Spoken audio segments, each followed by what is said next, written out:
evening. Kamusta po kayo mga young people? Nag-pray. Yung ating pong event ngayon, yung ating pong youth conference, na i-challenge namin, dinala po namin kayo dito, yung ibang mga pastor ay gumasta po ng malaking halaga. Okay? Dahil po, alam po namin na ang kapalit nito, kung kayo po ay mahamon at sumunod sa kalooban ng Diyos, ay mas malaki pa ang balik na pagpapala. Amen. So, ibig sabihin, pag tayo po o kayo po ay umuupo dyan, nakikinig ng salita ng Diyos, nasasaktan po tayo, hindi po namin intensyon na kayo po ay saktan. Alright. Alam mo, nagkakamali po tayo. Kami pong pastor, ako personally, marami pong mga pagkakataon na saway po ako ng aking pastor. Pero sa tulong ng Panginoon, sumunod po ako, and by the grace of God, nandito na po ako ngayon. Amen. Katulad din po ako sa inyo dati, isang mahiyain, pero sa ngayon ay makapagtayo na.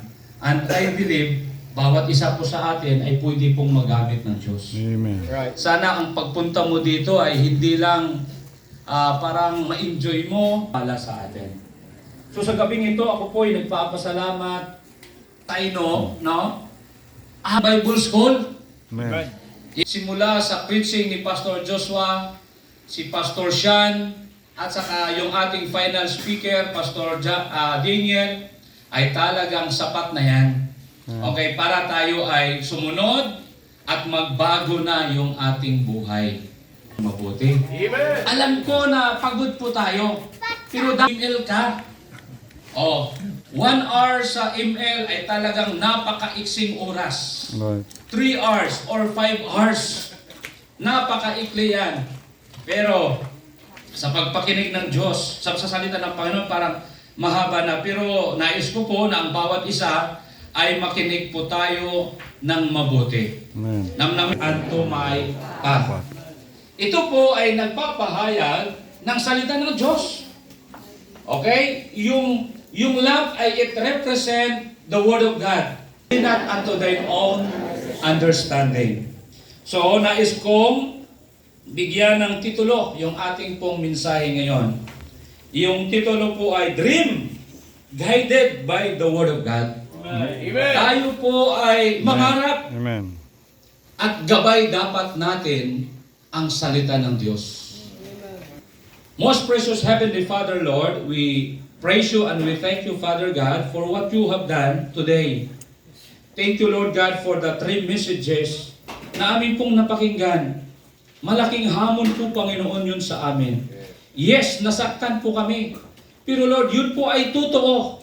Dapat po naming paninindigan. Dapat naming yakapin yun, Panginoon. Yan po ay ikakabubuti ng aming mga buhay. Ngawa po, Panginoon, sa oras na ito, mangusap ka po sa bawat isa sa amin. Holy Spirit, please be in our midst this evening. At kung mayroon pong mga kapintasan, kamalian sa aming pong mga puso, ay linisan niyo po kami upang anumang mga salita ninyo na aming mapapakinggan, tanggapin po namin ito, Diyos, na mayroon pong kasiyahan, mayroon pong kababaang loob, dahil ito ay kailangan namin. Marami pong salamat, Panginoon, sa mga pastors, sa mga parents, Lord, na pumayag na sila, ang kanilang mga anak ay makapunta ngayon. Panginoon, gamitin niyo po kami para po sa inyong kapurihan. Walang ibang maitaas sa aming pong kalagitnaan, kundi ang pangalan ng aming Panginoong Jesucristo. Ito lahat ay didala ng Amen. Sa pangalan po ng Panginoong Jesucristo, Amen, Amen. and Amen. Alright, tayo po ay umupo na. So mga kapatid, sabi ko nga, yung mga verses na ito ay malaking pong tulong sa akin. Ako po ay naligtas noong 14 years old. Okay? At saka mga kapatid, tatandaan po natin na katulad din ako ninyo, isang mahiyain. Sa katunayan, dahil sa pagiging mahiyain ko, na-invite po ako doon sa Bible study, doon sa bahay ng aking uncle. tatay ni Jay Hanchagat. Umakyat ka, Pet. Kasi makinig ka ng Bible study. Alam nyo, dahil sa pagiging mahiyain ko, hindi po ako umakyat. Dahil nahiya ako. Pero hindi po alam ng aking pastor, Pastor Dan Paderes, na habang siya po ay nagtuturo, doon po sa hagdan, nakikinig po ako ng mabuti. At doon, nung nagkaroon ng invitation na sabi, kung sino pong ayaw pumunta ng impyerno, katulad ng rich man, ay kailangan magsisi ka ng iyong kasalanan at tanggapin mo si Kristo Jesus bilang Panginoon at tagapagligtas. Hindi niya alam, mayroong sumunod na mga nag-attend doon. Pero hindi niya alam, ako ay nakinig. Amen. At doon po mga kapatid, tumanggap ako kay Jesus. Amen. Ang tuwa ko, natuwa talaga ako. Hindi rin niya ako in-invite na magpunta ng simbahan. Sumama lang po ako sa aking nanay at sa aking angken. At doon sa simbahan, nakinig po ako ng mabuti. Hindi ko po maiintindihan yung mga preaching, English eh. Okay? Pero, may preaching na sinasabi kung ikaw ay totoong ligtas, dapat magpatuloy ka na maglilingkod sa Diyos. Amen. And by the grace of God, yun po yung pinanindigan ko lang. Yun po yung naunawaan ko. Pumunta ako ng altar at sinabi ko, Lord, magsimula ngayon. Dahil yun pala yung gusto mo, ako po ay magsasamba sa inyo. At kung hindi po ako, Lord, magsasamba, kung mag-backslide po ako, gumawa ko ng commitment, patayin mo na lang ako. And by the grace of God, to make the long story short, way back September 24, 1997, until now, by the grace of God, walang absent na pumupunta sa simbahan. Amen. Praise God. It's only by the grace of God. Amen. Kasi lahat naman tayo ay may kahinaan. Intindihan po natin, amen? So, pero kung bakit napaninindigan ko yan, dahil alam ko, ang pinapakinggan ko ay salita ng Diyos. Gumawa ako ng seryosong commitment dahil yan po ay kalooban ng Panginoon.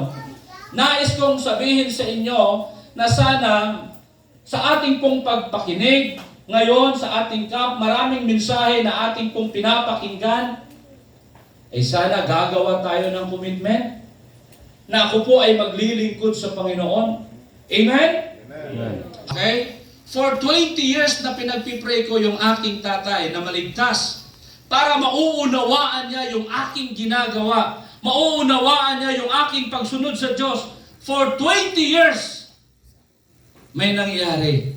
At ang nangyari, naligtas siya. Amen. Naligtas siya, pumunta siya sa simbahan dahil may anak na po ako, si Ethel Renz. At doon, nakinig siya at nasave siya. Alam mo, ngayon, isa po sa mga nagpipray sa akin at isa sa proud sa aking pong katayuan niya, isa doon yung tatay ko. Amen. Mga kapatid, mga young people, paano kaya kung sumunod ako sa tatay ko na alam ko mayroong may panawagan yung Diyos? Saan kaya ako ngayon? Hindi talaga maabot yung pangarap ko. So sa gabing ito, nais ko pong dalhin sa inyo na tayo po ay mangarap.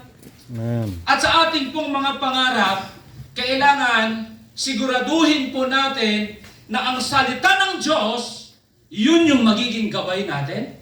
Diyos. Amen. Mangarap tayo na yan po ay talagang approved by the Word of God. Amen. Sigurado, makakamta natin yan. Right. Huwag tayong mangarap, mga young people. Okay? Na alam po natin, hindi kalooban ng Diyos. Right. Mabibigo ka lang.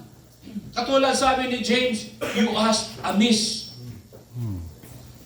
Kung pipilitin mo man, ay magiging permissive will. At ikaw pa rin yung mahihirapan.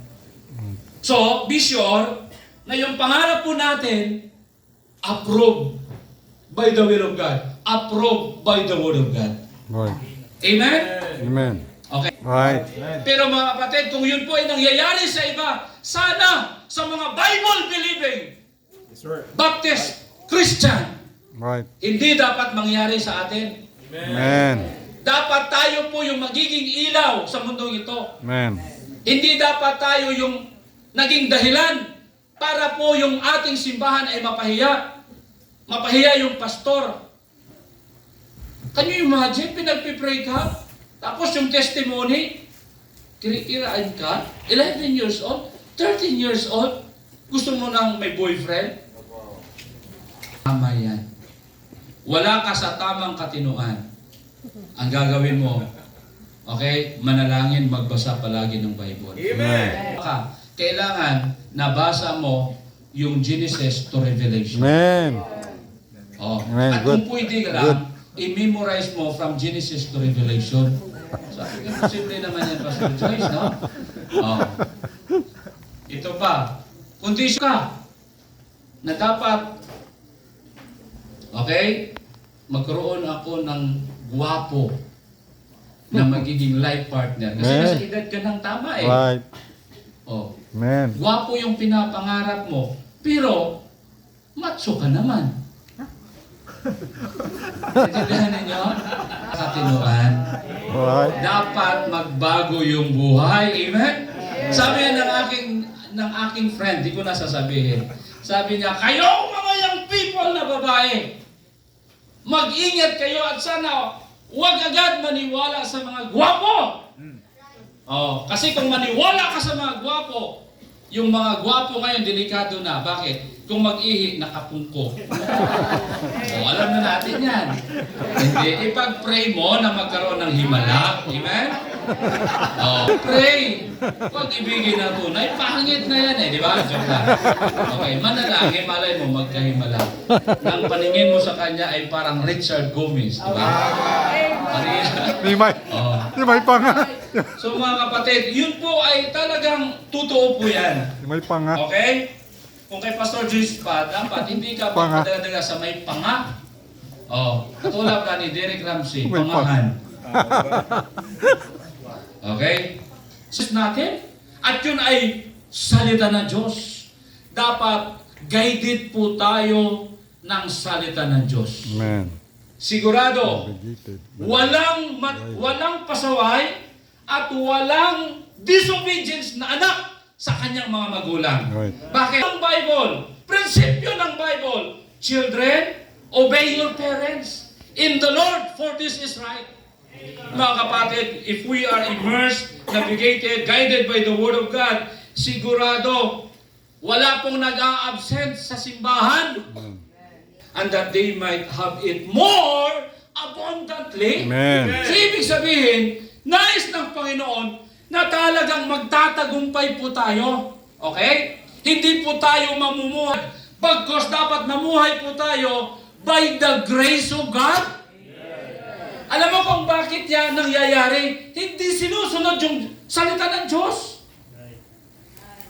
Hindi sinusunod. Kung into the storehouse, Amen. that there may be meat in mine house, and prove me now, herewith saith the Lord of hosts, and I will open you the windows of heaven, and pour you out blessing, that there shall not room enough to receive it. Bilang pastor, mga 18 years na nagpapastor po ako. Okay? Halos karamihan ng mga miyembro, especially mga young people, ginagabayan ko. Nakikita ko yung kanilang mga buhay. At yung mga miyembro na sumusunod sa salita ng Diyos, okay, nananampalataya at talagang nagiging prinsipyo, yung prinsipyo ng Bible, by the grace of God, pinagpapala sila. Amen. Okay, kaming mga pastor, sigurado, lalaban, magiging kasama nyo kami, kaapi ninyo kami, amig ninyo kami, at manabat katon rohatong nagbastos kinyo. Yun yung pangako ko, sabi sa mga young people. Buhay mo, okay, hindi sumusunod, nabastos ka dahil sa pananamit mo hindi tama, sabi ko, mirisi mo rin. Sa isang babae, suot panlalaki. Tama? Susuot din siya ng palda. Karumal-dumal yan. Mga kapatid, bakit tayo ay magpapatuloy? Okay? Natuloy na manindigan sa salita ng Diyos. It is the means of our salvation. Mga kapatid, yung salita ng Diyos, ito po ay simula o dito natin makukuha. Okay? Yung totoong kaligtasan, yung totoong kaparaanan ng kaligtasan. Amen? On the Lord Jesus Christ, and thou shalt be saved. Amen? Amen. Hindi pala si Kibuloy. Hindi pala dahil sa relihiyon. Hindi pa kung sino nagsasabi dyan. Believe on the Lord Jesus Christ and thou shalt be saved. Whosoever shall call upon the name of the Lord shall be saved. Amen? Amen. Blessing na nakamtan mo habang ikaw ay nabubuhay sa mundong ito. The Bible, a prophet, a man, if he shall gain the whole world and lost his own soul, Right. ng kabutihan. Amen. Isipin mo, save ka! Pero ayaw mo mag-soul winning na yan po yung tibok ng puso ng Diyos. Anong klaseng save ka? Samantala yung iba, pambira nag-iitom na sa soul winning, ikaw wala?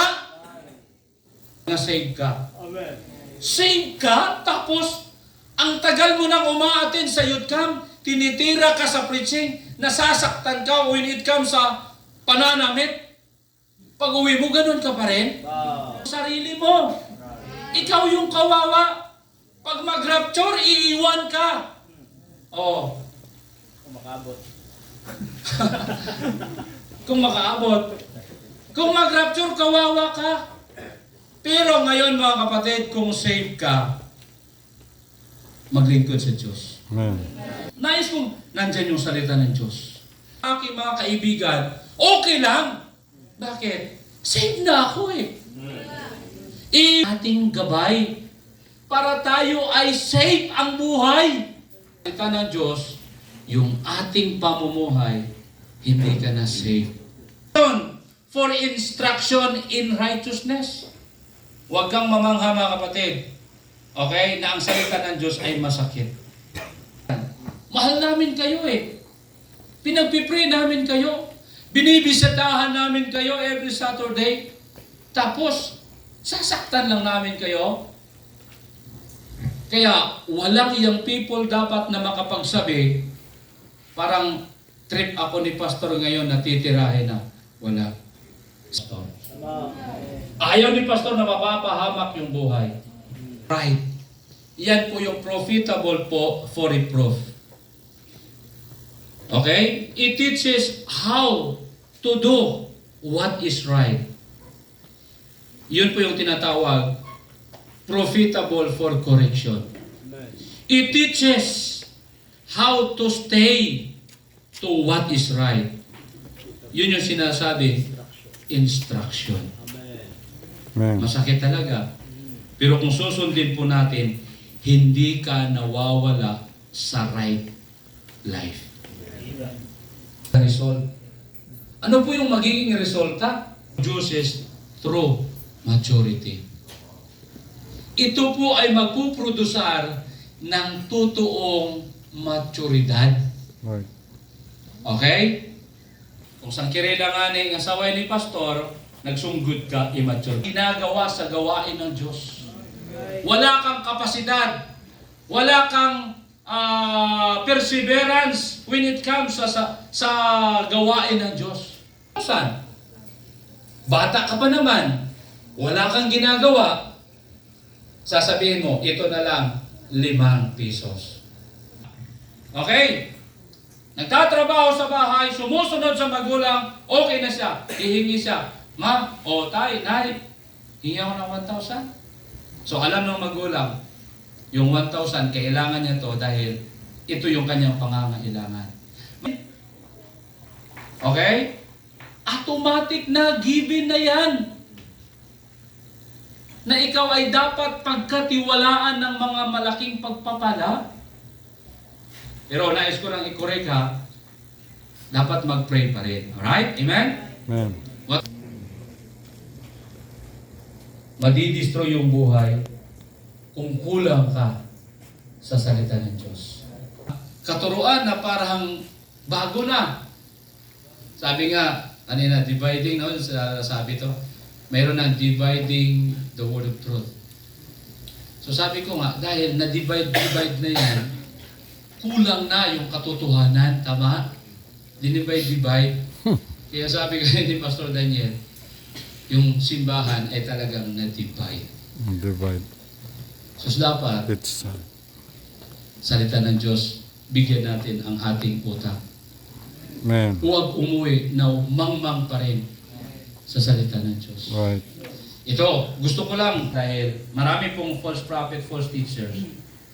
At palagi nating nababasa yan minsan sa social media. Tinuturo doon yung patungkol sa kaligtasan. Kung hindi ka kumbinsido na yan po ay katuruan ng Biblia, na yan ay hindi tinuturo ni pastor, huwag kang mahiya, lumapit ka kay pastor mo. At sasabihin, Pastor, meron po akong nabasa sa social media. Anong klaseng katuruan po ito? Huwag agad maniwala. Right. Amen? Man. Mayroong katuruan na hindi na dapat mag-tithes yung mga miyembro. Huwag tayong maniwala. Right. Okay? Right. Dahil sa katunayan, sa anumang ahensya ng gobyerno, pag hindi nagbibigay ng tax, Right. anumang grupo yan, pag hindi nagko-contribute ng kanilang pera, Right. patay yung kanilang organization. Yes, sir. Right. Same din yan sa simbahan. That's right. Oh. Yung katuruan patungkol sa giving, sa tithes, nasa Bible yan. Sa una-una pa lang na tao sa mundo, nagpa-practice na ng giving. Hanggang po sa katuruan ng mga Kristiyano sa New Testament. Tinuro ni Jesus. Sa katunayan, ito lang isipin mo, napakasimple lang, practically na pag-iisip. Okay? Kung hindi magbibigay tayong mga Kristiyano, anong mangyayari sa simbahan? Anong mangyayari sa pastor? Sa pamilya ng pastor? Right. Alam mo, natry yan ng mga Kristiyano sa sa Old Testament. Sa time ni King Hezekiah, na-challenge niya, alam mo, wala nang nag-star sa simbahan. Kasi yung mga pastor, mga priest, pumunta sa taniman, nagtatrabaho para makasurvive. Wala palang pagpapala. Pero nung sumunod sila, okay, magbigay kayo, mag-giving kayo. Nung sumunod, pinagpala ng Diyos. Man. Hanggang ngayon yan, epektibo. Kaya mga kapatid, sabihin ko sa iyo, pag wala sa katuruan ng Biblia, bago pa lang yan sa pandinig mo, tanungin natin yung ating pastor. Huwag agad maniwala. And then the last, okay? Ito na. Ano yung transformation to our minds? Ng isang simbahan, nagdidipindi yan sa kung anong utak mayroon ang pastor. Okay? Ibig sabihin, ano to? Okay? Okay? So, nag-email lang siya. Hindi kayo nag-email eh. Nag-keyboard si Hinday. Sige lang tayo. Oh. Ng ministry ay nagdidipindi sa utak ng pastor. At yun po yung katotohanan. Pasalamat po tayo mga young people, lahat ng mga pastor natin dito, yung kanilang mga kaisipan ay pagpapalain yung simbahan. Man. Kayo ay gagamitin ng Diyos. Pasalamat kayo na may ganon. Ano mang kagandahan ng isang tahanan, yan ay nagsisimula sa utak ng isang tatay. Okay? Kung magpastor ako, talagang gusto ko yung simbahan ay magiging progresibo, okay, o unlad, by the grace of God. Amen, praise the Lord. Kung magiging nanay ka, magiging pinopromote at ginagamit, amen, praise the Lord. Mga kapatid, nagsisimula sa kung anong utak mayroon tayo. Ngayon, ito natin, wala yung salita ng Diyos, mabibigo lang tayo. That's right. Sa ating mga pinapangarap. Kaya, sabi ng Bible, balik tayo sa salita ng Diyos. Amen. Because it will promote transformation in our minds. Say, chapter 2, verse number 14 to 15. Dakilang Ama, marami pong salamat o Diyos na sa oras na ito ay binigyan niyo po ako ng pagkakataon na maihatid ko po ang katotohanan na galing po sa inyong salita. Lord, salamat po na ginamit niyo po ako. Panginoon, sana po ang mensaheng ito, po Panginoon ay tumubo sa good ground ng mga puso ng mga young people na ito. Sana Lord, katulad ni Jim sinabi, hindi lamang kami hearers of the word, but we are doers. Amen. Kaya po Panginoon, sana kahilingan po namin, prayer po namin mga pastor, uuwi po yung mga young people sa kanilang respected churches na na-transform po ang buhay. Nagbago. Positibo na sa pangarap, sa dreams na kanilang pinapangarap ngayon. Dahil po Panginoon sa mga mensahe na aming pong mapapakinggan. Sa oras na ito, kayo po ang aming pinupuri at dinadakila. I-bless niyo pa yung aming pong mga next speaker na aming pong mapapakinggan. Ito lang dinadalangin in Christ Jesus' name we pray. Amen and amen. Amen. Thank you po.